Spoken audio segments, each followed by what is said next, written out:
what I want to do with you today is let's find the length of a line segment without a ruler. Okay? We're going to really be on the graph today. So, okay? I tell you, here are the endpoints of a line segment. Tell me how long it is. Okay? Tell me how long this line segment is. Called the distance. We're going to find the distance of a line segment. So I'm going to start you off with two easy ones. So if you guys wouldn't mind right now, here's a line segment AB. Can you draw line segment AB for me if you know A is 2, 3, and B is 7, 3? All right, so we got to go back to graphing coordinates again. 2, 3, over 2, up 3. Hopefully remember this from your algebra days. And then 7, 3, 6, 3. This point B.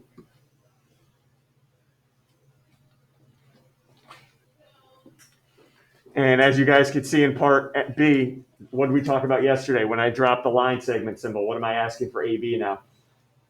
The length, the distance now. All right, so how long is AB? Can everybody count? Okay, again, how long is AB going to be? I'm not going to call on people here. 5 units, everyone agrees? 5 units, there you go, 5. Done. 5 units. All right, let's do the same thing now, except this will be a horizontal segment. Go ahead and draw a CD if you don't mind. Just wanted to throw some negative coordinates in there at you, -3, +1.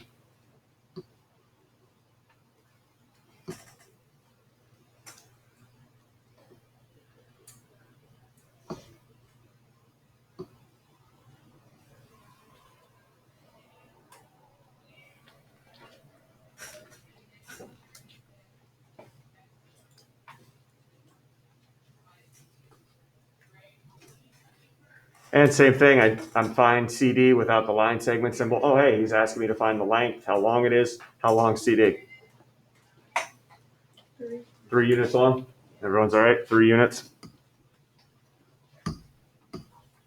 Okay, not a big deal at all. All right, what am I trying to show you here? When are we going to run into a problem? When it's like Diagonal? Yes. What happens? Yeah, what happens when it's not horizontal or vertical? When you can't count anymore? All right, right? Everyone agrees? Uh-oh, I can't count it. All right, so that's what we're going to have to talk about here, honors kids. There we go. Genie. All right, so here we go. Now let's run into that problem.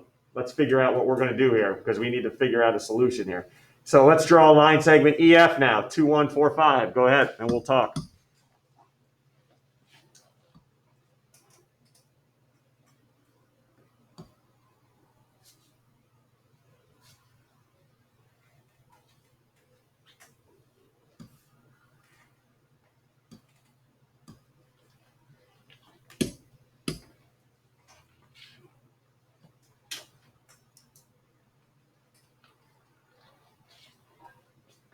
All right, we can't. Hey, don't even. Oh, well, watch. I'll go 1, 2, 3, and about 1/4 of a square right there. About 3 1/4. No, stop. That's embarrassing. All right, I'm not doing that. I can't count like I did on the first two. So I still need something though. I still need something to find the length. I'm going to show you 2 different methods. You can pick what you like. All right. Have any of you ever, or anybody want to tell me anything first? I'll leave it up to you guys first. I don't want to just spout out what you should do. Anybody creative enough to see anything, maybe how I can find the length of that? What's up, Tim? Pythagorean theorem. Excuse me, Pythag. Wow, he just threw that out there? Have you guys heard of that before? Or is Tim just doing his own math on his own because he's got some spare time? Pythagorean theorem? Well, wait a second, Tim. Wait, and everybody else. Don't you need a triangle for that? Doesn't Pythag only work in a triangle? A right triangle? You can make one. Oh, you can make one? I can make a right triangle out of this? Yeah, I can. Everyone see I can make a right triangle out of this? Here you go, watch.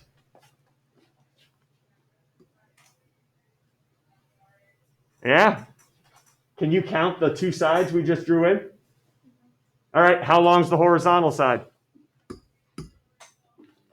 How long's the horizontal side?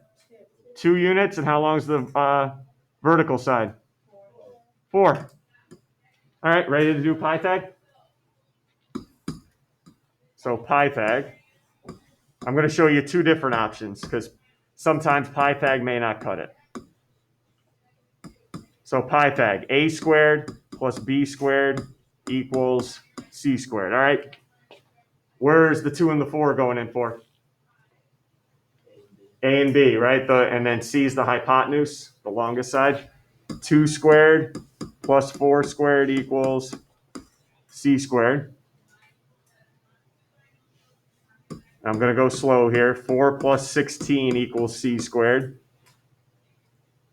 20 equals c squared. You guys remember what to do from here?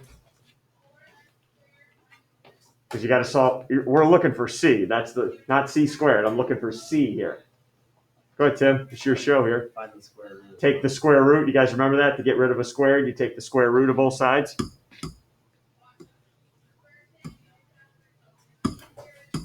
So c is equal to, or the length of this line segment is the square root of 20. Here's the thing, though. And you guys got to please talk to me about this, because this will dictate where I go. Last year in algebra, did you do anything with radicals? Yes. Notice my directions? Your answer has to be in simplest radical form, meaning you can't go to your calculator, just plug in square root of 20 and write that sloppy decimal out for me. I don't want that. I want this broken down. Do you remember that from last year? I'm going to take my time. And this right now, I'm going to ask this all the time. I can tell you, I will never have you go to your calculator, do square root of 20 and write down the decimal. I'm always going to ask for it in an honors class to be in simplest radical form, which means break it down as far as you can go. So let's review this. And if you need any help reviewing this, come on in and I can give you some practice problems. Because this will be the directions every time. Simplest radical form. So how do I break down 20 into simplest radical form? Here's how I do it. Maybe you learned differently last year. If you do and you're more comfortable with that, do it that way. I break 20 down into 2 radicals. Underneath the first radical is the biggest perfect square that goes into 20. You guys know what I mean by a perfect square. Name numbers that are perfect squares. Go. Right. 16, 36.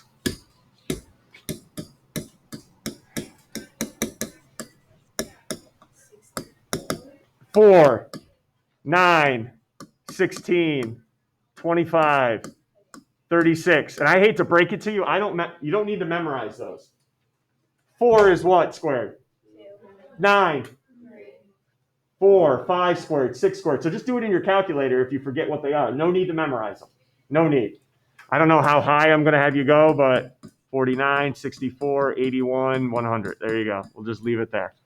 All right, which one is the biggest of those that go into 20 evenly? It's got to go in evenly, no remainder. Grace? 4, yes. So underneath the first radical, I put the biggest perfect square that goes into 20 even, which is 4. What do you multiply 4 by to get 20? Oh, boy. 5. Now finish it. What's the square root of 4? So I just write 2, and then I bring the square root of 5 down for the ride.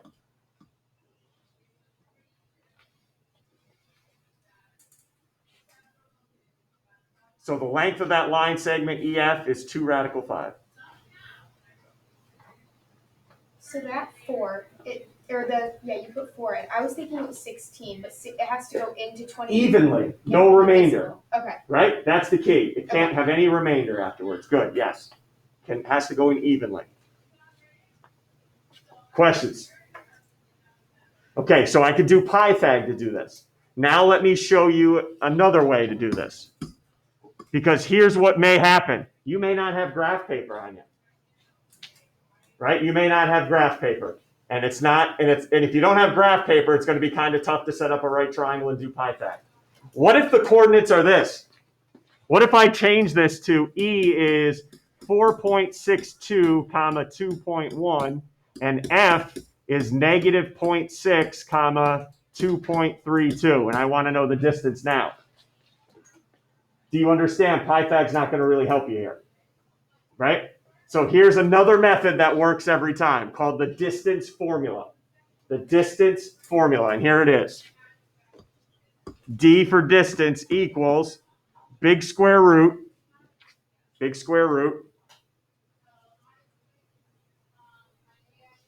underneath the square root, you're going to have two sets of parentheses that are going to be squared and added together.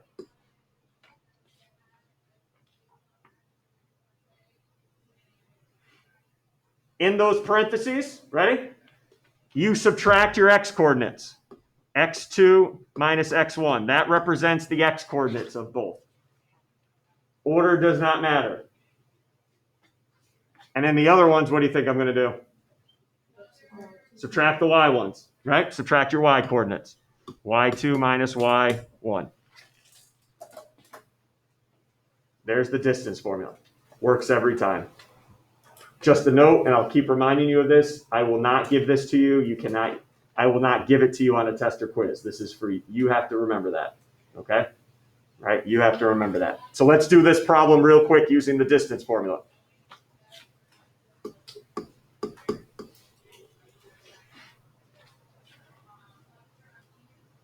What were my x-coordinates of E and F? What were my x-coordinates?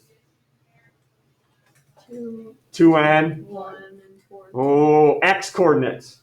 Oh, Point E and point F. What were the x-coordinates? 2 and 4. So you could go 4 minus 2 or 2 minus 4. I told you the order doesn't matter because you're squaring them. Plus, what were the y-coordinates? 1 and 5. 5 minus 1, 1 minus 5. It won't matter. We're going to come up with the same thing. 5 minus 1.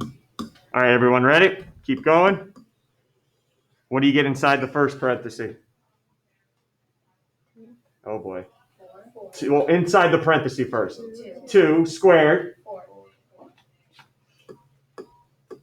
plus 5 minus 1. 4. 4 squared. 16. Oh, what do we get underneath the radical? 20. Okay, hey, this is another thing. Make sure you add, don't take the square root of each. That's a no-no. You got to add first. 4 plus 16. 20. Oh, isn't that where we ended? And then you break it down. Okay? So just want to show you both methods work. It's just sometimes Pythag isn't as convenient. It won't be convenient. Okay? Or you just won't have graph paper available. Any questions? Because we're going to keep using the distance formula. If you guys want to use Pythag on homework tonight, I don't care. That's fine. I just want to keep using the distance formula because I don't want you guys to run into a problem where you can't use Pythag and you're like, I wish I used the distance formula. Any questions I can ask? Okay? Drop. Okay, find the distance between those 2 points. And I didn't give you any graph paper to work with. Okay? Didn't give you any graph paper. So I am going to ask that we use the distance formula on this one. So you don't have to write it first. I don't need to see the distance formula. I'm just writing it so we remember what it is. x2 minus x1 all squared plus subtract your y's.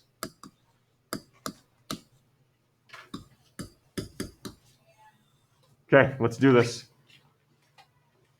Now I'm going to start calling on people. What are my x-coordinates of R and S? The x-coordinates of R and S. Reka, go ahead. R and S, x-coordinates? -2 and 6.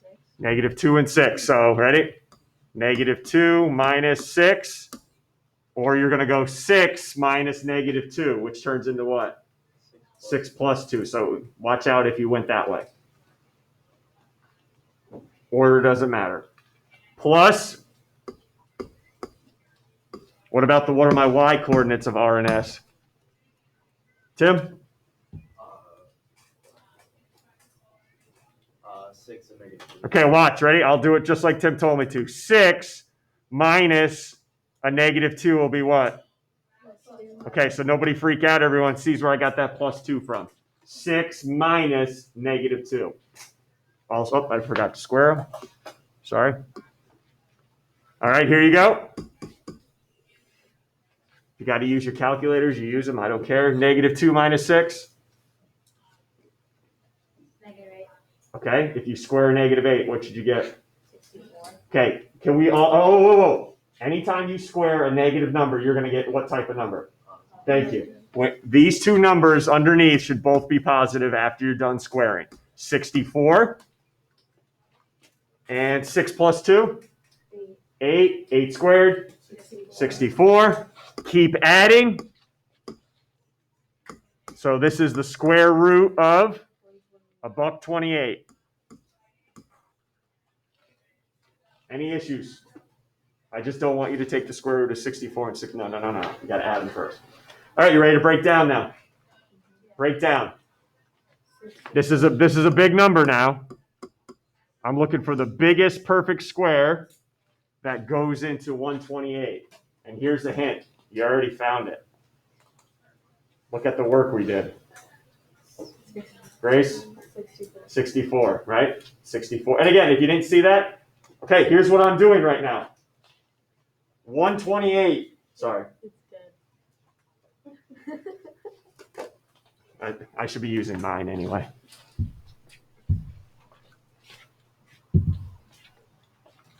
I just want to show you everything that may come up. There we go.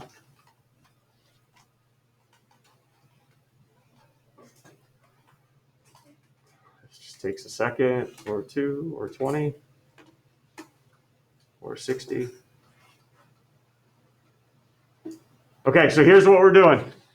Let's say you didn't realize it was 64 based on the work. All right, 128 divided by 4. Now, that works. It's 32. But what did I ask you for? The biggest perfect square. So you got to check a couple more. All right, just because 4 cuts it doesn't mean anything. All right, there might be something bigger, which there was, 64. So 64 is my perfect square. What do you got to multiply it by? 2. So in simplest radical form, the distance of this line segment is going to be square root of 64. 8 radical 2. There it is. Yes, Grace. If you were trying to simplify like the square root of 16 and then you actually never mind, that's dumb. Just 4. I was gonna say you put it under 4 and 4. You good? Yeah, I'm good. Okay. All right. We're all good. And if you can't find a perfect square that goes into it, that means it's done. Like, hey, say we got the distance to be the square root of 23. Anybody know a perfect square that goes into 23? Me neither. So we're done. That would be it. You can't break it down. That is simplified. Okay, you guys feel all right? Because now I'm going to really go honors level here with some word problems. Okay, here we go. Pinwheels. Oh, Ben and Kate.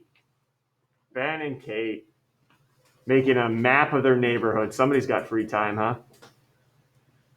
1 unit on the graph means 100 yards. They put their maps on the home. How many yards apart are Kate and Ben's house? Okay, how many yards away are their house? All right, well, we got to find out where on the graph they actually are, right? Okay, so Ben's house is going to be what?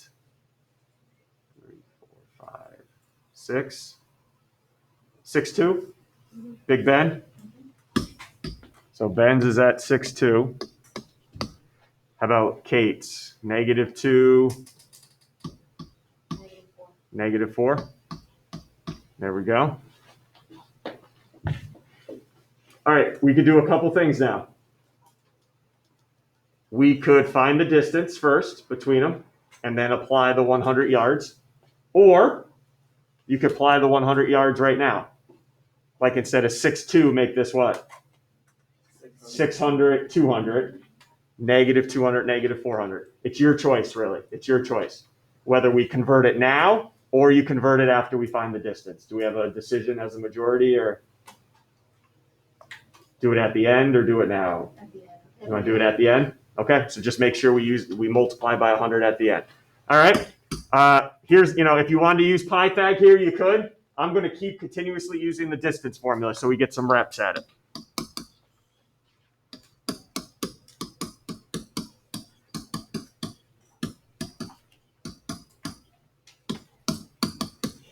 Okay, here we go. What are my x coordinates? X coordinates.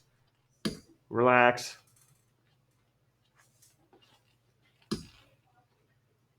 Whew. I should relax here, huh? Nero, go ahead. 6 and -2. 6 and -2. So, all right, if I go 6 minus -2, everyone's all right. I'm going to put 6 plus 2 here. Or you could go -2 minus 6, whatever floats your boat. Keep going. What are my y coordinates now? Y coordinates 7. Chloe? -4 and 2. -4 and 2. Yep. -4 minus 2 all squared. Good job, everyone. 6 plus 2? 8. Good job, guys. 8. Yep. Square it. 64.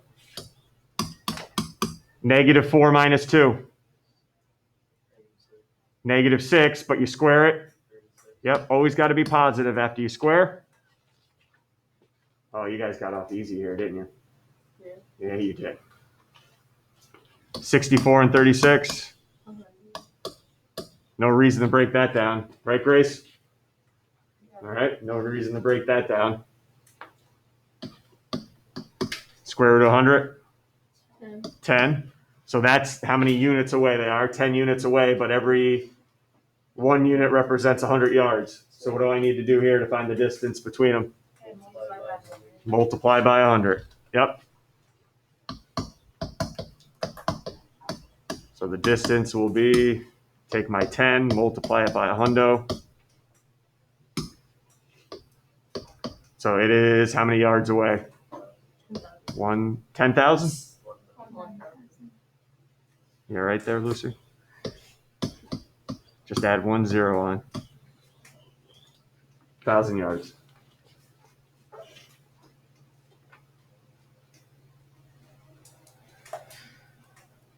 Questions, comments, any concerns? How you guys feeling, all right, with this distance formula? I'll wait till we get to the last problem. I got tissues back there if anybody needs to wipe the tears away. Is this your next one? Yeah, right? Okay, you ready? This is the last one here. We're in what class? Honors. Okay? There are going to be times, and this is a time right here where I have a geometry class too that's not honors. It's just regular geometry. I'm not doing this with them today. This is an honors level type problem. Okay, so sometimes I like to just stop and show you why this is an honors level class and how I make it an honors level class. This is an honors level problem using distance formula. Okay, so does that mean it's really, really tough and I'll never get it? No, you guys will be fine. All right, you guys will be fine. I'm not trying to intimidate you or scare you. I'm just telling you what's the difference between geometry and honors geometry, and here it is. So I got point P. Ooh, I threw some variables in there, and point Q. Hey, real quickly, you know this. You know this from yesterday. What's that telling you? The length of PQ is 13. The distance of PQ is 13. That's what that's telling you without the segment above it. Okay, so I'm talking about length, distance. So I bring out my distance formula.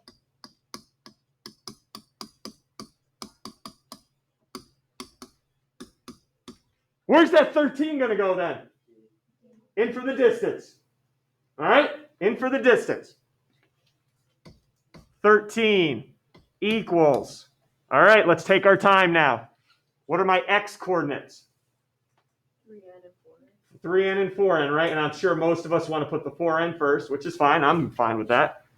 4n minus 3n, all squared. Everyone all right? I don't want to go too fast. Whew, okay, everyone relax now. Here we go. Y coordinates. Okay, just give me one, Tim. Ready? Okay, everyone. N minus 7.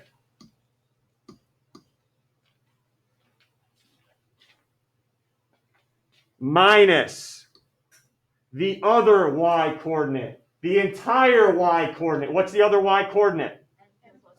Okay, watch what I do right here. Minus, I didn't do that correctly. What's the only thing I'm subtracting there? The n. Don't you have to subtract the entire y coordinate? All right, so what I'm just going to do here is just going to put a little I need to subtract that entire thing. What am I trying to tell you and remind you guys of? Ooh. You got to do what to that negative sign?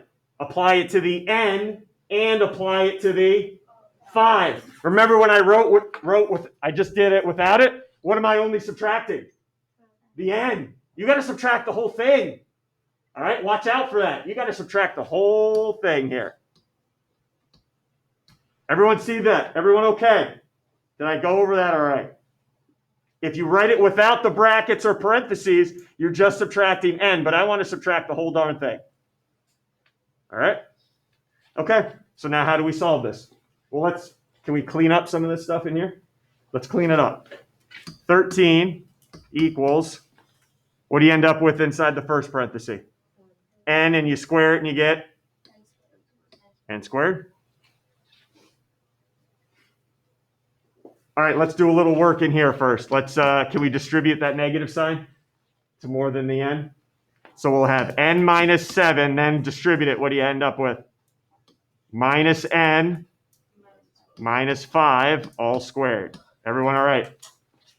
Got to make sure it applies to everything. Woo!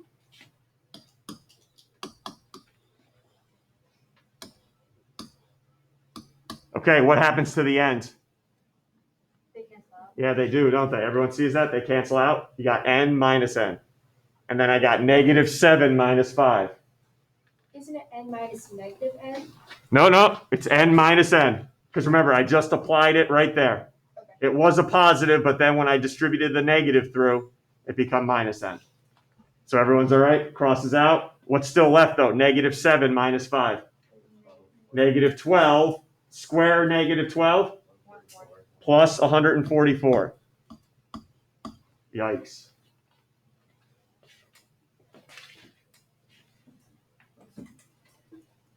I can't do anything inside, right? Don't tell me n plus 12. No. You know you got to try to, I can't combine them. Anybody have maybe a suggestion? What do you think? Can you separate the n squared and the 144 and make them two Yeah. different? Can't separate them. Can't separate. Good idea though. Let me show you real quick why. And that's a great honors question right there.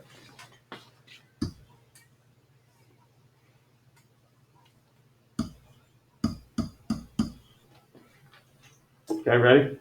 You know that's 25, right? And so my answer should be 5, right? But if I separate them, like you just suggested, what's radical 9? Radical 16? See, I can't separate them because I know my answer should be 5, but I got outside them. But good idea. Name? Matthew, sorry, go ahead. What if you would just do the entire thing with 13? So you want to get rid of the radical? Yeah, I like it. Get rid of the radical. And how do you get rid of a radical, Matt? Square both sides. Yeah, absolutely. Let's get rid of the radical. Because guys, what do we have to end up solving for? N, right? We got to find the value of n. So let's get rid of the radical by squaring it. Square both sides. 13 squared. Got calcs. Know that one?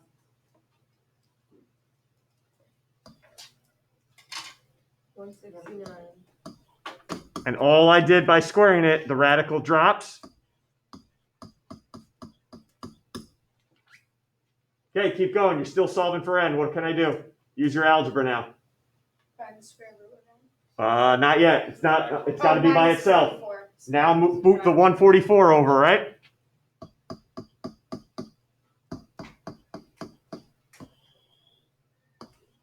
N squared equals, oh, look at this beautiful number, kids.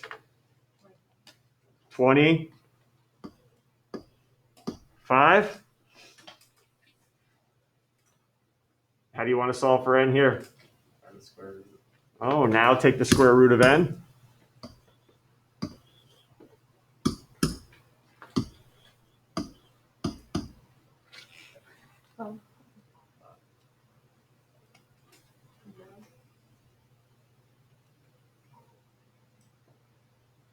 What do you think? I'll give you half credit. N equals 1. I'll still give you half credit. Do you have to plug it back into the original equations? No. Doesn't it say values with an S? Yeah, so there could be more than one. Yeah. Or maybe not, but there could be. Kevin? N equals positive and negative 5. What happens when you take the square root? You can be left over with the positive and negative version. Usually you don't talk about the negative version because you can't have it in a certain problem, but can you have negative coordinates? Can we have negative X and Y coordinates? Okay, so yes, there's the key. You need to put, yes, plus 5 is an answer, and so is negative 5. Okay, when you take the square root of a number, you're left with the positive and negative version. It's just sometimes we don't use the negative version because it's impossible to have a negative answer. But since we're talking about coordinates, you can absolutely have a negative coordinate. All right? Questions from there? You'll have one of those on your homework tonight. Do not skip it. Do not skip it and give up. Okay, use this problem as a reference tonight when you get to that problem. Yep.